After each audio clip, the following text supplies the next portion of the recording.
Baxsa, Rami müəllim, dərd bu kodlaşdırmanı edən xüsusi insanlar var da, onlar yəni harasa düşsün təki uşaq. Bu prinsiplə kodlaşdırma edirlər. O da çox əlbəttə ki, böyük bir problemdir. Bugün biz sosial platformalarda baxırıq, ixtisas seçmə ərəfəsində, yəni bu işi bilən, bilməyən hər kəs başlayır canlı açır və bizim valideynlər də buna inanırlar.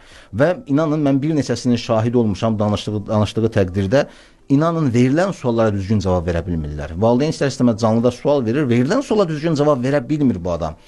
Yəni bu adam 1 ildir, 2 ildir bu işi görür, bilmirəm, görmür, necə görür. Əslində, misal üçün, keçən qəbul imtahanında vəziyyət biraz kritik oldu. Mən hələ səsləri bəzilərinin çıxım, bəzilə valideynlər ciddi narahatlıqlarını ifadə elədilər.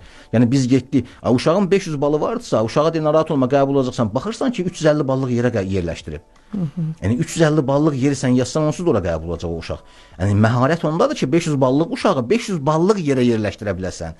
Yəni ona uyğun bir yerə yerləşdirə biləsən. O insanların əksəriyyətinə baxın, özlərini reklam edirlər və etdiyi reklam da qəbul olmayanları reklam eləmirlər, qəbul etdiklərini reklam edirlər. Yəni bu həqiqətən də böyük problemdir və cəmiyyətimiz çox təəssüflər olsun ki, bəzən bir var, misal üçün, təhsil sahəsində bu sahədə həqiqətən də peşəkar olan şəxslər var. Yəni mən indi buradan ad çəkmək istəmirəm. Yəni bizim ölkədə təhsil ekspertləri, təhsil mütəxəssisləri var ki, həqiqətən bu sahədə peşəkardırlar. Yəni onların baxırsan ki, heç biri nə canlı açır, nə sosial platformaya çıxır. Çünki bu adam peşəkardır, bunun ehtiyacı yoxdur. Yəni bunu özünü o səviyyəyə salmaq istəmir. Yəni çıxım. Amma baxırsan ki, tanınmayan bir şəxsdir, hər hansı bir kurs rəhbəridir və yaxud da nə bilim kursda işləyən bir müəllimdir. Çıxıb mən ixtisas seçimi edirəm və onun haqqında danışır. Danışdıqlarının da 30%, 40%, 50% səhvdir. Verdiyi cavablar səhvdir. Yəni ixtisasa siz neyinir?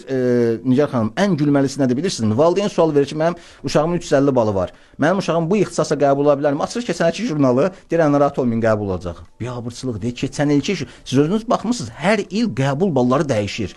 Keçənəki jurnaldakı keçid balı ilə, qəbul balı ilə sən abituriyentə və yaxud da valideynə cavab verirsənsə, sən peşəkar deyilsən deməkdir. Yəni bu zamana qədər görmüsünüz, hər hansı bir təhsil mütəxəssisi, yəni var da, ölkədə məşhurları var. Təhsil mütəxəssisinə sual verirsən ki, bu balla mən ali məktəbə falan ixtisasına qəbul ola bilərəmmi? Hə, narahat olma, qəbul ola bilərsən sözünü desin. Yəni mənə neçə dəfə bu sualı ünvanlayıblar, mən qətiyyən demişəm ki, bu haqda indi məlumat vermək olmaz. Mən sənə hə deyərəm, yalanlış demiş olaram, yox deyərəm. Statistika çıxmadan Dövlət İmtahan Mərkəzindən qəbul imtahanından sonra statistika jurnalları elan edir və həmin jurnallarda statistik analiz aparmadan bu barədə söz demək qətiyyən olmaz.